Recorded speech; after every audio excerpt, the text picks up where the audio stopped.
La Convention citoyenne a adopté dimanche 20 propositions pour remettre l'enfant au cœur de la société. Parmi celles-ci, plusieurs d'entre elles portent sur les rythmes scolaires. L'idée serait de passer de 4 à 5 jours de cours par semaine. Il faut se rappeler qu'en 2013, la réforme des rythmes scolaires qui avait permis de passer de 4 jours à 4 jours et demi avait été abandonnée 4 ans plus tard dans la plupart des écoles. Alors est-ce vraiment une si bonne idée? On en parle avec Aurélie Gagné, porte-parole et co-secrétaire générale du syndicat FSU SNUI-PP. Bonjour. Bonjour. Bonjour Aurélie Gagné. Alors la Convention citoyenne, on avait envie de leur dire occupez-vous de tout mais touchez pas à l'école. Ah bah ils ont besoin de mettre les pieds dedans.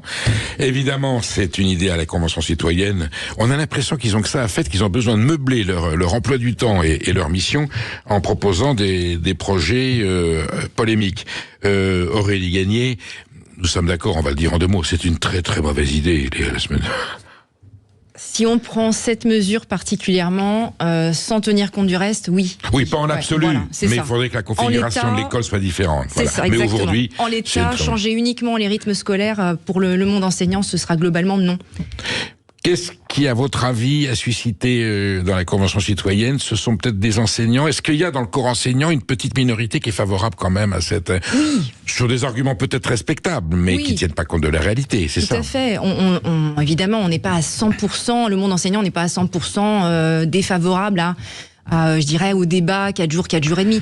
Mais globalement, vous citiez 2013, la société a changé, le monde enseignant a changé, l'école avec un grand V a changé, les conditions de travail et de scolarisation ont changé. L'idée c'est quoi? Si vous faites l'avocat du diable et que vous prenez leurs propositions, l'idée ça serait quoi? C'est que le rythme scolaire est mal réparti, que les journées sont trop longues, que si les élèves travaillaient un petit peu moins, ils seraient plus performants. C'est ça en gros qu'il veut nous expliquer? Oui.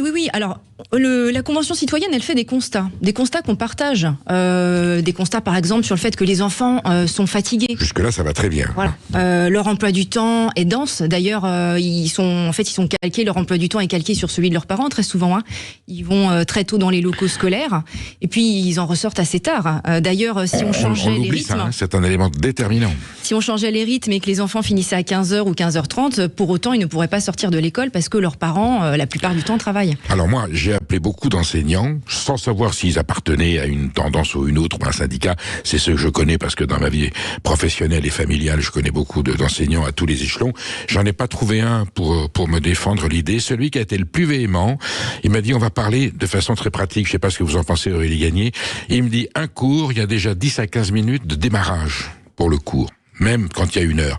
Donc, 45 minutes moins 10, ça veut dire qu'on aura des cours de 35 minutes, parce que c'est pas vrai. On lance pas tout de suite, c'est pas à la première minute que les élèves sont plongés dans le dossier, dans le devoir, dans le cours lui-même. Donc, le temps de lancement, 45 minutes, ce n'est pas possible. Voilà. Il dit, philosophiquement, on comprend très bien ce que ça veut dire. Certes, plus c'est court, plus c'est concentré, plus l'élève est attentif, mais dans la réalité, c'est impossible à appliquer. Vous êtes d'accord avec cette approche? Alors sur le paramétrage du cours, ça concerne plutôt le second degré. Par contre, là où je rejoins ce que vous dites, et ça concerne c'est interdegré. La vie à l'école a changé. On doit accueillir, et c'est normal, tous les élèves, quels qu'ils soient, en situation de handicap ou pas, des élèves parfois éruptifs. Ça, c'est pas évident à gérer. On fait classe le mieux possible. On a des effectifs qui souvent sont trop chargés. Donc, faire classe à des individualités particulières, tout ça dans des classes de 25 élèves. Le métier est devenu complexe. Les enseignants sont fatigués. On manque de moyens. Il y a trop d'élèves dans les classes. Il n'y a pas assez d'AESH pour aider tous ces élèves qui en ont besoin. Il n'y a pas assez de formation. Donc, avant de s'attaquer au rythme scolaire, déjà, il nous faut des moyens pour bien faire fonctionner l'école. On manque bien de personnel. 5 jours, ça veut dire plus d'enseignants à tous les échelons, plus de personnel disponible, plus de temps de disponibilité. Aujourd'hui, l'éducation nationale ne peut pas répondre à cette demande dans l'état actuel. Dans l'état actuel, ce n'est pas possible. Qu'est-ce qu'il faudrait faire? Embaucher, former, c'est-à-dire qu'on reprend tout le problème à zéro. C'est l'éducation nationale elle-même qui est remise en cause, et dans certaines circonstances, oui, on pourrait envisager, vous allez me dire, dans certaines classes, pour certains niveaux scolaires, les 5 jours pourraient être envisageables, mais pas sur la totalité de la scolarité, ou est-ce qu'il y a est-ce qu'il y a une graduation qu'on pourrait envisager? S'il y avait les effectifs suffisants. À l'heure actuelle, il faut vraiment repenser l'école dans sa globalité, c'est clair. Tant que ce ne sera pas repensé dans sa globalité, le temps scolaire... je dirais une réforme du temps scolaire n'a pas lieu d'être en l'état. Et il faut absolument rendre. Alors il faut plus de personnel, ça on est tout à fait là-dessus. C'est un de nos mandats. Mais pour avoir plus de personnel, il faut que les métiers soient attractifs.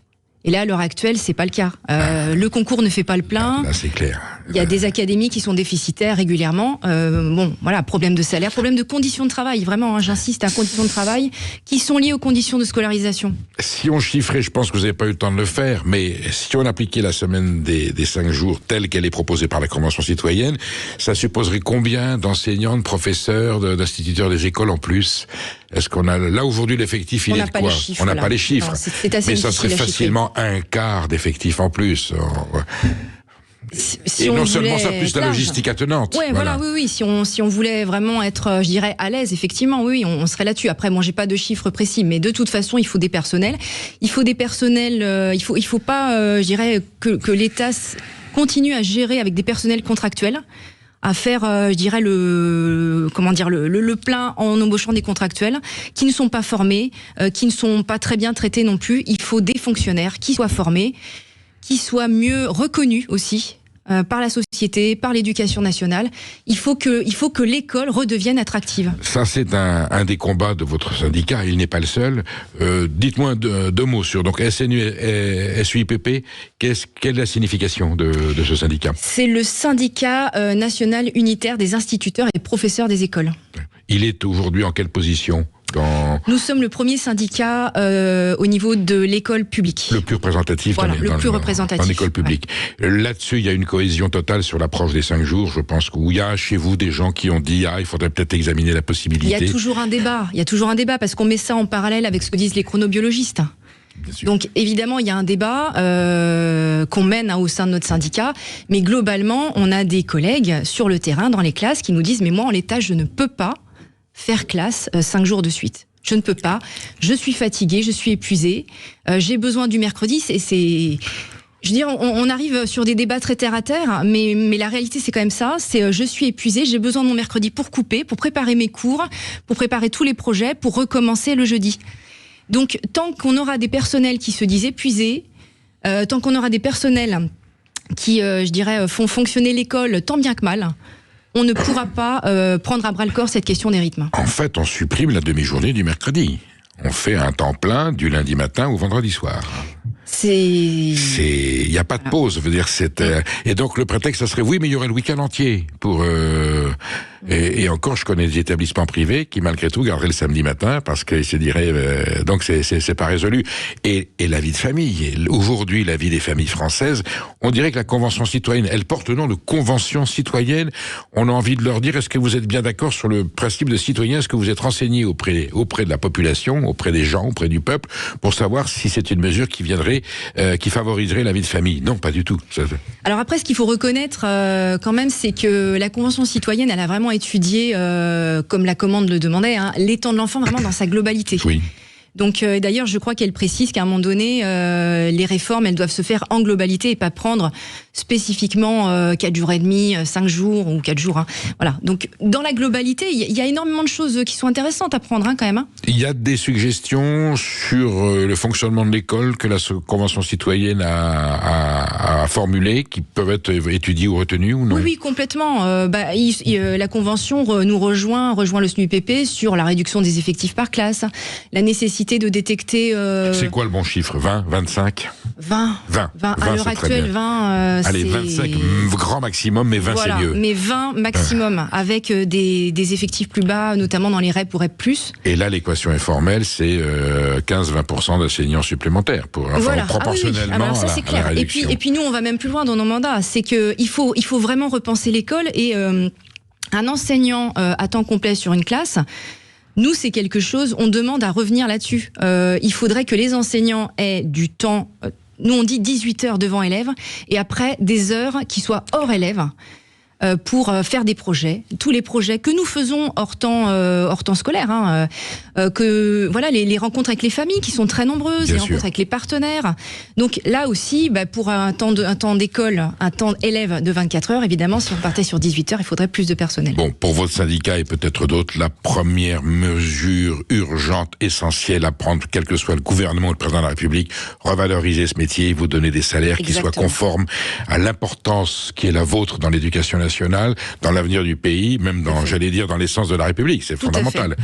Vous êtes Les les enfants, gardiens, c'est les vous êtes les citoyens. gardiens de la République, en Exactement. premier rang, en Tout à première fait. ligne. Voilà. Tout à fait. Et ça, il faut, et ça interpelle quand même le fait que, par exemple, le ministère de l'Éducation nationale, dans le nouveau gouvernement, apparaisse en 9e place au Bien niveau sûr. protocolaire. Alors, quand on fait une comparaison avec les autres pays, pour l'économie, c'est toujours la France fait. Alors là, par contre, la France est en retard sur tous les autres pays. Oui. Et là, par contre, personne ne le mentionne. C'est quand même assez extraordinaire. Ouais, tout à fait. Bon, en tout cas, votre combat continue, je pense. Ah oui. Ça sera l'occasion Plus pour que vous jamais, de plus que jamais. réaffirmer les priorités de l'éducation Tout à fait, nationale. ouais. Merci Aurélie Gagné Merci à vous. d'avoir témoigné pour aujourd'hui sur ce sujet des 5 jours à l'école. Bon, vous restez avec nous parce qu'on